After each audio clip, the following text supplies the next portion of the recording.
Okay, we are live. ¿Qué tal, amigos? Stuart here from Spain Speaks with yet another live stream coming to you today from Madrid, Spain's capital. Well, on the outskirts of Spain's capital, of course, where I am here. And we're going to have a look at some of the main stories that have caught my attention today or over the last few days in the Spanish press. We'll go into the comment section, check out what is happening there also. And then in the second half of today's live stream, we'll go into the chat section here to my right and check out what the activity in the chat section is about today. Now, the first thing I'll do, put the like icon on the screen. If you haven't hit that like icon yet, please do so. Just below the video, you will find it. Whether you are watching today on Facebook or whether you are watching today on YouTube, like the majority no doubt are. Now, the first piece of news that has caught my attention today about demographics here in Spain, as we can see here, the Spaniards of the future. 1 out of every 3 children born in Spain is the child of foreigners. Every hour, 38 children are born in Spain, and 12 of them are born to parents born abroad. 32.4%. They are the Spaniards of the future and will make up a population with twice the diversity of the current one, in which 16% of the country's residents come from abroad. Although this is the average for Spain, there are autonomous communities, provinces and municipalities where the incidence is much higher, as can be seen in a study carried out by the CEU Demographic Observatory using INE microdata to which this newspaper has had access. In Catalonia, the community that leads the ranking, 4 out of every 10 children who come into the world have a foreign father or mother, a proportion that stands at 37.3% in the case of the Balearic Islands and 35.2% in La Rioja, but which drops to 9.2% in the case of Extremadura and 16.5% in Andalusia. So the Spaniards of the future, 33% of children born in this country come from foreign parents that have come to live in this country for whatever reason, whether they're from Spanish-speaking Latin America, whether they're from African countries, whether they're from the east of Europe, finding a new home here in Spain, and of course adding to the birth rate in this country. And I read something the other day, or I heard something the other day, that perhaps Spain should start giving some type of incentive to foreign mothers and fathers in order to have more children, because as we know, Spanish people, for whatever reason, don't have children nowadays. And if they do have children, it's quite late in their adult lives, normally sometime in their mid-30s, I believe. And the birth rate very low in this country. And of course, as we know, people that have come here, immigrants, still wanting to have bigger families than the locals for whatever reasons. Now, the next piece of news, the forgotten ones of the election campaign. The sea is devouring my house and the government wants to take it away from me. In Colonia Babilonia, I think that is, in Guadamar del Segura in Alicante, a house breakwater of stones and rubble separates a line of dozens of single-story houses from the next storm. For some time now, when the sea gets rough, the water has been pouring into some of the houses. Its inhabitants, some of them descendants of the first occupants of a group of buildings built in the 1920s and regularized by the government of the Republic in 1934, still remember when they had 30 meters of sandy beach in front of them. Now there is hardly anything left, and the Supreme Court has ruled in favor of the Directorate General of Coasts, or Costas, which intends to demolish the colony on the grounds of the need to create a new line of defense and coastline along this stretch. And here we can see a picture of these houses in question here down there in that part of the world on the Mediterranean, where every time there's a storm, water gets into their homes, because not much of a breakwater, as we can see there, protecting those homes from the sea. And Built back in the 1920s, obviously very close to the coast, although they say there was 30 metres of beach before, but obviously the seas are rising in that part of the world, getting closer to the coast. And a law that the Spanish government passed a few years ago now, can't remember exactly when it was, but going back around a decade, I think, the Ley de Costas, meaning that a lot of these properties that are very close to the coast will be demolished.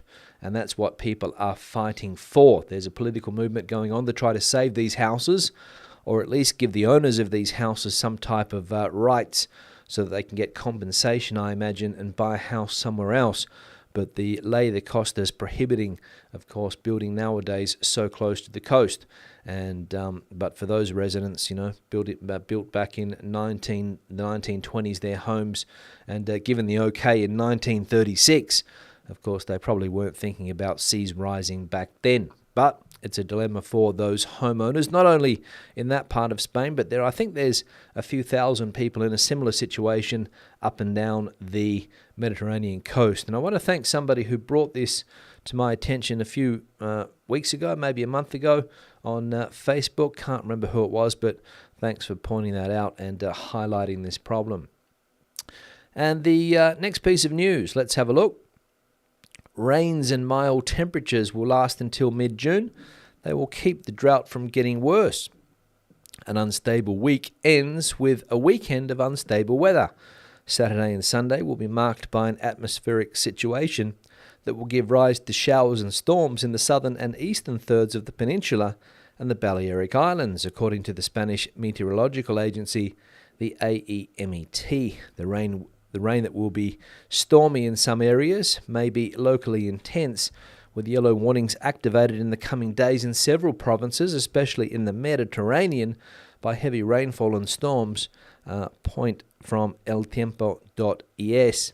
And keep your jacket on. Temperatures will evolve with little change until Sunday, when they will rise in the centre of the peninsula and in the Ebro Valley, while they will fall in the southwest of the peninsula. So finally, some rains hitting the Mediterranean.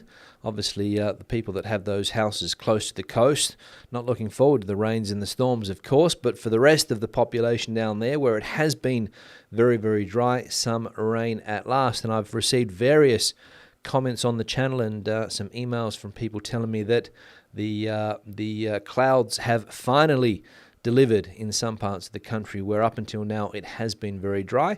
And even here today in Madrid, we got a little bit of rain. And as we saw there in that article, the rains and mild temperatures will last until mid-June.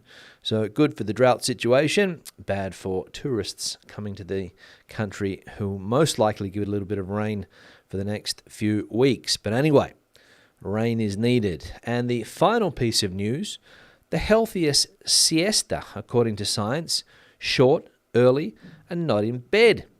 Siesta has an impact on health, for better and for worse. The scientific community is still unclear about the extent of its influence and to what extent it can modulate health and disease, but the data from medical research on the subject point in both directions. Too little is good, and too much makes you sick. A study published a few days ago in the journal Obesity pointed out precisely that the risk of obesity increases by 23% when napping for long periods. On the other hand, people who take a short nap have a lower risk of high blood pressure. The experts consulted agree that a short nap, less than 30 minutes, on the sofa rather than in bed at midday or early afternoon, can be comforting and helps to improve attention. So there we go, one of Spain's most popular pastimes for many people here, especially at weekends, not so much during the week.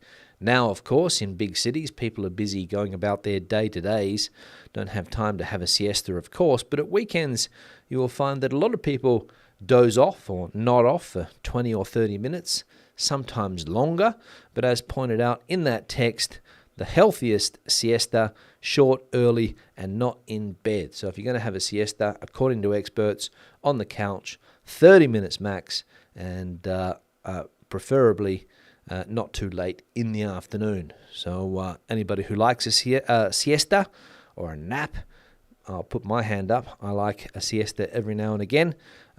Those are the recommendations for it. So let us know what your siesta or nap habits are.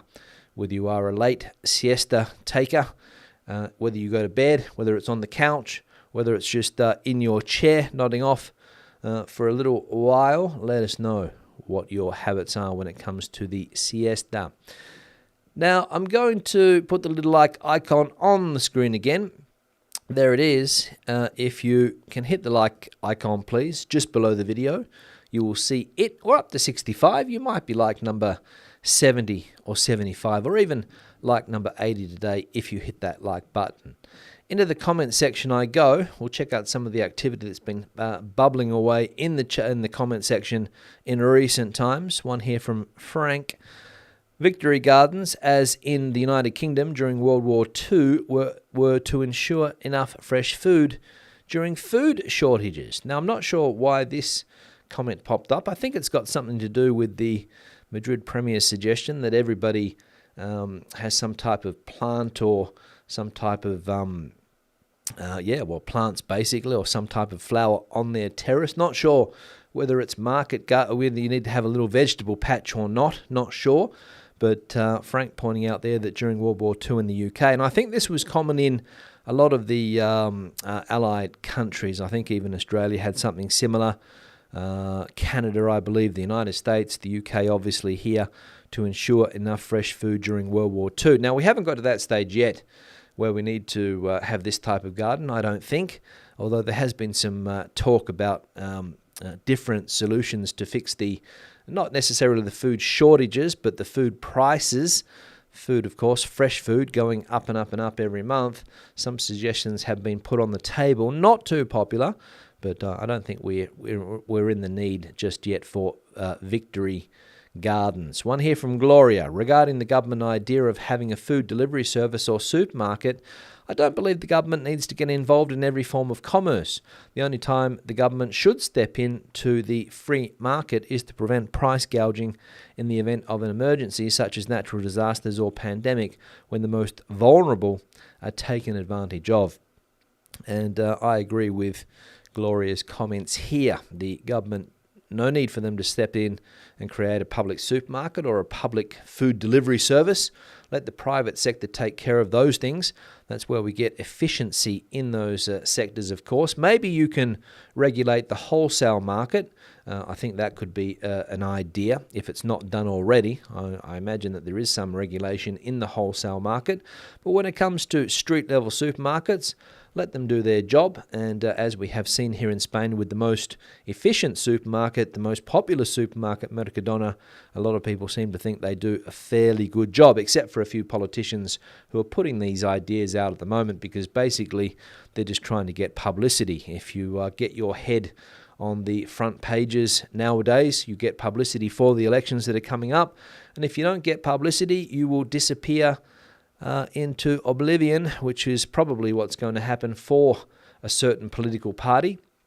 And they don't want that to happen, so they're coming out with some crazy statements at the moment, not only related to public supermarkets and public delivery companies, but some of the other things that are coming out of their mouths are crazy. But anyway, they're trying to survive, and they'll do anything to survive, as we can see currently. Thanks, Gloria, for that. Byron and Josefa, some places in the States have $2 movies for seniors during daytime, not at night. Of course, related to the proposal last week, I think it was, from Prime Minister Sanchez to allow people over the age of 65 to go to the cinema on Tuesdays for €2. Now, I'm not sure what it costs to go to the cinema normally. I think pensioners already get a discount off the full fee. Probably around 10, maybe €11 to go to the cinema, I would say, and a lot more if you decide to buy popcorn, an ice cream, or some chocolate, or Maltesers, or some of those other cinema classics. Whereas here in Spain, pensioners, as I said, do get that discount. In the States there, they can go in some states for $2. But I think that might be an incentive. I'm not sure, but it could be an incentive of the cinemas to fill their cinemas up during the day when normally they might be empty. So you allow people that have free time during the day, i.e. pensioners, to go for a cheaper price in order to fill those seats up. Because what's better, to have an empty cinema at full price or a full cinema at a reduced price? That's the question, isn't it? So probably that's the idea there. Not sure whether there's government intervention, but the idea here is that the state or the government subsidises the cinema tickets for pensioners. Not sure how they're going to do it, whether this idea will come to fruition or not sure, but it has been put on the table by, as I said, Mr. Pedro Sanchez. But anyway, we'll move on. Another comment here from Alex. Hey Stuart, American living in Seville here. Yesterday evening, Thursday, we finally got some much needed rain. It was pouring down for a few hours. It's also supposed to rain for a few days next week. Likely the last rain until October here. Hope it's enough to stave off a serious drought. Thank you very much, Alex, for that. And as we saw before in one of the news items, there has been some rain around the country in Andalusia where it's desperately needed, but not sure whether it will be enough to affect the drought down there, considering that, as pointed out in that comment by Alex, it probably won't rain in parts of Andalusia until October if they don't get rain now. So desperately needed. We'll see what effect it has on the dams in that part of Spain. And as I said, in other parts of the country too, rain has been felt, something that a lot of people hadn't seen for a few months at least in some parts of the country. So some good news there. Thanks for the comment, Alex. Another one here from Kevin. I have driven along the coast from Benidorm to Cadiz and have noticed many councils planted trees and plants that are not native to the Mediterranean. Therefore, they need constant maintenance and watering. Yeah, this can be an issue, Kevin, if you don't plant native plants that are used to the conditions. And there are plenty of plants that are used to the dry Mediterranean conditions that don't need a lot of water, a lot of maintenance, and maybe councils do make the mistake to plant the wrong types of plants, which they've recently done here. There were some council workers busily planting plants around 2 months ago, and walking past them the other day, I noticed that they're all dead, because obviously they either didn't adapt to the conditions, or it was too cold, or there wasn't enough water. Not sure exactly what happened, but all of the plants that were planted gone. And how much do you pay for a plant nowadays? Minimum 150, €2, I think, per plant. So if you plant 100, which is probably unders, at €2 a pop, there's a lot of money going down the drain, which could be used for better things. And it can be an issue not planting plants that are suitable to the conditions. So that's something that we can all take note of. I know in Australia, where I come from, there has been a big push to get native gardens happening, where you do get plants that are used to the conditions down there, normally dry, hot, and without a lot of water. So desperately needed. Another comment here from, a final comment here from a skeptical teacher. Ayuso is bonkers. And basically everyone's entitled to their opinion on the Madrid Premier Ms. Ayuso, who, let's be honest, has come up with some pretty bonkers ideas over the journey. But we are living in a country where that is fairly common. And it's fairly common nowadays in a lot of places where you get bonkers ideas from politicians. But anyway, thanks for that. Now we'll go into the chat section now. I'll check out what's bubbling away there, as I said before. Before I do that, I'm going to change the backdrop. This one was sent in from Lorenzo, and it's the port of Benalmádena. And it gives us an idea of the geography down there. You've got those mountains behind Benalmádena, flat coastline, and the high-rises there on the coast as everybody tries to get a view of the Mediterranean. Thanks, Lorenzo, for sending this one in. And the email address is this one here, spainspeaks@gmail.com. If you have a similar picture that you would like to see on the backdrop, please feel free to send it through to that email address. Now, into the chat section. Time for the chat section. I'll just open it up. I've got a super chat here from Marcus, which I will add to the broadcast.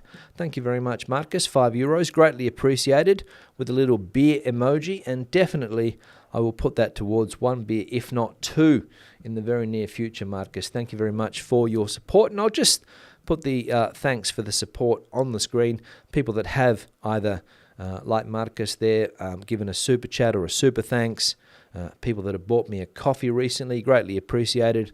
And of course, the patrons on Patreon for their ongoing support, which is also greatly appreciated. Thank you very much, guys, for that. As I said, I am appreciative of that. Now, Elaine's in the chat section. Cloudy there where Elaine is today, only 21 degrees Celsius in Chatham, New Jersey. US viewer tuning in there. Barbara's coming in from the Playa Flamenca. Rain is expected this week, and it's a bit cooler than it has been, around 21, 22. There we go. Some rain expected. Gigi's in the chat section as well, coming in from Northern California. Lovely 94 degrees Fahrenheit. Hanging out by the pool is Gigi. Hope you're enjoying that, Gigi. Amanda's in the chat, coming in from a sunny Shropshire in the UK. Sunny there also. Rainy Malta. Panama Hat. Very rainy Malta. So getting some rain there in the Mediterranean country that is Malta. Janet coming in from Oxford, back from 3 weeks in Seville sunshine. There we go. Janet, good to see you back in the UK after some time in Spain. Hope it went well. Let's have a look. Again, Sunny's in the chat as well. Basingstoke this time, warm and sunny. So finally, some parts of England and the United Kingdom warm and sunny. Good to see. Mugger coming in from Dublin today. Back to El Campello next weekend. A brief visit back in Dublin there for Mugger.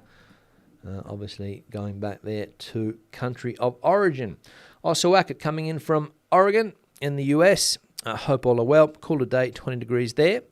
So it seems to be a fairly constant temperature in some parts of the United States, around that 21, 22 in Oregon there.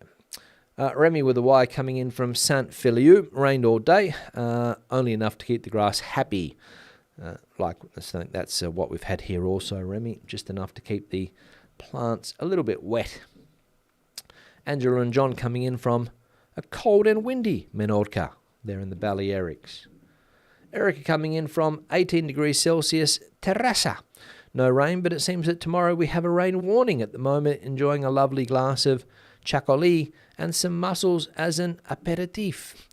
Thank you very much, Erica, the aperitivo. Some mussels there, good. Claire coming in from a chilly Ashford in Kent. Sunny but chilly there. One Wheel asking a question here. Are children born in Spain Spanish citizens even if their parents are not? Misspelt there. Yes, I think so. If you're born in this country, I think you are a Spanish citizen. I imagine that is the case.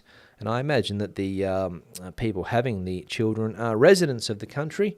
But again, if anybody has better information, please let us know in the chat section or the comment section. But I would say so. Janet had a fabulous time there, did a bit of touristy stuff, mostly shopping, cooking and cleaning, helping the family out. Still walking under a bright blue sky. Every day is pretty great. There we go. Janet had a great time there in Seville. Renan coming in from Los Angeles, California. Lots of American viewers today. Good to see. Andrew coming in from the UK, southeast London. Cold and windy there. Espero que estéis todos bien. Andrew practicing Spanish. Good to see. Stan coming in from Poland, is it, Stan? I think that's where you normally find yourself. US correspondent for only a brief time more. Dave coming in, keeping the spirits high, hoping everyone happy and healthy and keeping the spirits high. Thanks, Dave, for that. As I said, soon back to Madrid, I believe. Quentin coming in from Granada, originally from Perth, Australia, to hills near Kalamunda. Long way from where I was originally from, Quentin. I'm from the coast. You're from the hills. So a bit of a hike to get up to where you were there. Thoroughly enjoying your spin on life here in Spain. Muchas gracias. Thank you very much, Quentin. Good to see you enjoying, and hope you are enjoying Spain wherever you may be in this. Granada. I didn't see that there. Granada. What what's this? Daryl, sadly, I can't hear you where I currently am, so something. Thank you very much, Daryl, for that. Daryl's probably still celebrating the Manchester City victory the other day. Iggy coming in from Jaén, back in the chat again. Good to see you again, Iggy. Yeah, that's what Mugger thinks as well, that Daryl is celebrating still. Zach and Ella coming in from a 14 degrees Celsius Vancouver, Canada. Bit cool there. What else? The La Revolución Verde from Joanne, the Green Revolution. What else you got going on here? D coming in from Playa de Oliva. Regular viewer is D. Hope all is well there. Getting some rain, D, no doubt. Seas rising or erosion poses the question, does Iggy in Florida? They often have to refill beaches because of erosion. Sometimes us humans don't realize that we cannot build so close to the sea. Absolutely. That is true. Here in Spain, as I said, there has been a law passed in the last decade or so which prohibits that close building to the coast. But of course, lots of people built in places where perhaps, in hindsight, it would have been better to take it back a few meters, I think. The Canaries, I think there are some villages that are, every time there's a storm, they're in the middle of the sea. And some of those places, they're on the coast as well. Seas rising or erosion? Don't know, Iggy, but I'll let people come to their own conclusions on that. Andrew coming in from Galicia. Plenty of rain there. Par for the course, yes. Normally that is the case in that part of Spain. Those storms come through fairly quickly, as we know. What else? Let's have a look here. Carlos coming in from Florida in the United States. Thanks for the excellent content. Looking forward to moving to Galicia. Hope all goes well with that, Carlos, with that move there. Bit of a difference in temperature, at least, I would say, and weather conditions. Mallorca under the sun. Late here today. Didn't get the alert. Was live. So make sure you have the notifications alert set. Didn't know I was live. That's it. Turn on those notifications. That's always a good idea. If people want to catch the live stream on time, turning on those notifications is a key. Thanks, Alex, for that. What else we got going on here? Dave saying a hammock is the favourite place for a siesta. They're in Florida, under the palm trees, next to the coast. Yes. CH coming in from a warm and sunny Riga on holiday in that part of Europe. Brendan coming in, raining in Asturias every day. Yeah, that's a fairly wet part of the country, but of course, if you want those green fields, you need rain. Otherwise, come to Madrid and you'll see brown fields, which is all we have here. Brown. It rained in Fuerteventura, according to Ellen, a couple of days ago. That's not normal. It rains here in May every 5th year. Our garden has never been prettier. Fantastic, Ellen. Great to see. Bit of rain down there in Fuerteventura, the Canaries. Terry, has there been an agreement post-Brexit between Spain and Gibraltar over free passage for workers on either side of the border? Not sure, Terry. Not really up to speed on what's happening between Spain and the UK regarding Gibraltar. But I have seen some headlines saying that the ball is now in Spain's court or something like that, or the ball is now in the UK's court, one of the two. But more details I do not have. But maybe someone in the chat can help you out. Pamela coming in from a wet San Juan de los Terreros. Sometimes my brain gets ahead of my mouth when it comes to speaking. I was going to say Juan when I wanted to say wet. Terry, again, coming in from Los Gallardos on the Costa Almeria. Big storms here with short bursts of very welcome rain. Great, Terry. That's it. Very welcome rain indeed. 123 Sean away. Country or county would that be? Waterford in Ireland. Warm and partly sunny. A tad muggy, but nice. A little bit muggy here today as well, I must say, when those clouds come over. Antonio saying, Ayuso is the best. There we go.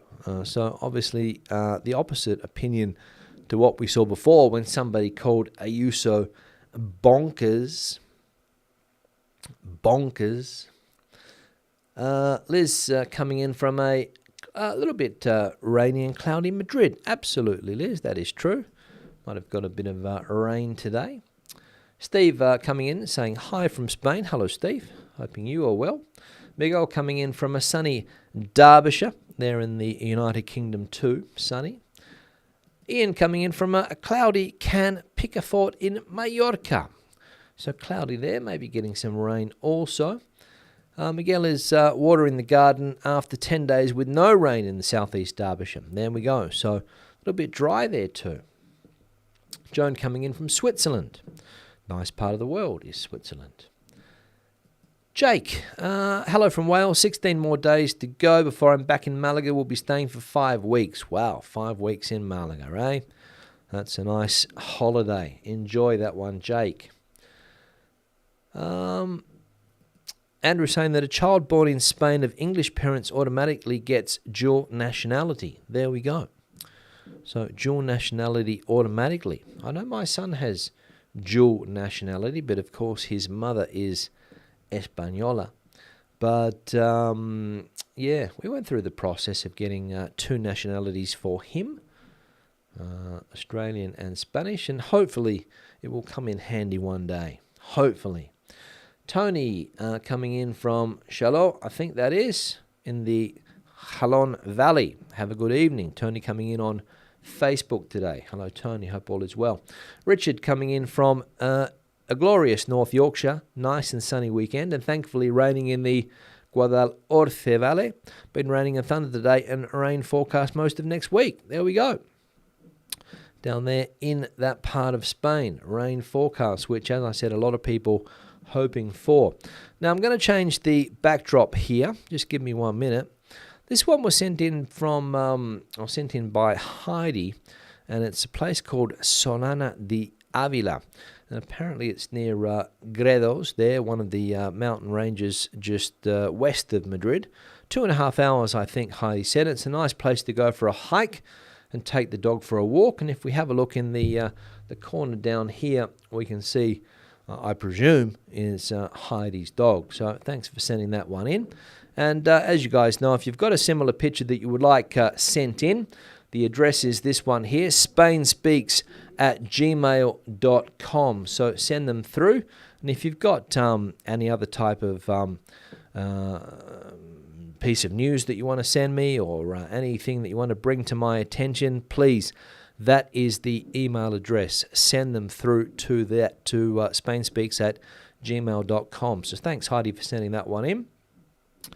Back into the chat section I go. Let's have a look here quickly. I bought a Protos wine because of your video. Good choice indeed. Thank you very much, Joan, for the comment there, or the chat. And Protos, it's one of these wines that, okay, you pay €8.50, €9 for a bottle of it, but you are almost guaranteed to get a good wine. And I think that's important. There's no hit and miss with the Protos. They have a very high standard, and the price tag, worth it, I think. Thanks, Joan, for that, and glad you enjoyed the video. Philip asking, what beer do I prefer? What beer do I prefer? Well, I don't really have a preference here. When I go to Australia, I like to try different types of craft beers. Here I sort of switch between 2 or 3. I'm trying a lot of these non-alcoholic beers at the moment. I'm seeing if they're any good, if they're up to scratch. A few of these 0.0s. I like some of the tostada beers, sort of darker beers, a little bit higher alcohol, not very, very high, around 6%. There's one called Amber, which I like, quite tasty. But here, just generally, whatever they have on tap at the local bar goes down well on a hot day, Philip. I don't really have a preference, I don't think. Stray Galicia, every now and again, I would say. My course are asking a question. Would you know how I can begin to research for Spaniards who have lived in the Philippines in the 19th century? Any book or listing website reference? Not sure. I don't really know, but I'm sure that there would be someone out there who does know about that. One of the Filipino viewers. Please let Maikusa know. Ed coming in from Barcelona, expecting a storm anytime. As long as you're indoors, you should be okay. Terry's got back on the ITV. My Spanish car needed new tyres, despite them being good and passing ITV before, because my model of vehicle was suddenly classed as commercial, so needed higher pressure tyres. Probably an inconvenience, Terry, right? Having to redo the ITV when you don't get the okay the first time, reclassifying your vehicle there and needing new tyres. So obviously out of pocket for a few €100 at least, I would say. Steve coming in from Ciudad Casada. Hello, Steve. Hope all is well. One of the popular foreign resident destinations here in Spain. I think in the video last year that I did, that was pointed out. Bronny coming in. Shaman Bailey, I think this is. Enjoying the live feed. Apologies if you've already addressed this, but what's happening with the rainy situation down Malaga at the moment? They seem to have swapped weather with South Wales. I thought that was New South Wales there for a minute. Yeah, well, just the rains that were expected in April taking an extra month to get here, I think. It's the rainy season this time of the year. En abril, aguas mil, as the saying goes. Hasta el 40 de mayo, no te quites el sayo, which is, don't put away your winter clothes until the 10th of June, because the weather can be unpredictable. But as soon as we get over the next couple of weeks, I think 2 to 3 weeks, I think we saw there, what they say, mid-June. So what's that? Just under a month. We can expect some unstable weather. So that's what it's going to be like for the next few weeks. And I think that when we get over that period, it's going to be obviously the good weather will be here to stay for a few months at least. Taraz in the chat section as well here. Finally made it to a live feed again. I really appreciate all your news about Spain. Thank you very much, Taraz, for that. And also adding to the comment, in Denver Metro, Colorado, we have had lots of rain for May, I think. Also, the air quality has been really bad. The fires in Canada have been sending smoke here. Yes, air quality important, absolutely. And when you get a fire, well, I don't know how far Canada is from Colorado, but I imagine there's a few thousand kilometers. It can affect your air quality. And I think here in Madrid last year, when there were some fires north of the Madrid community in Avila, I think air quality was also affected. But it can be a problem. So not only do we have to put up with pollution, but also smoke from fires.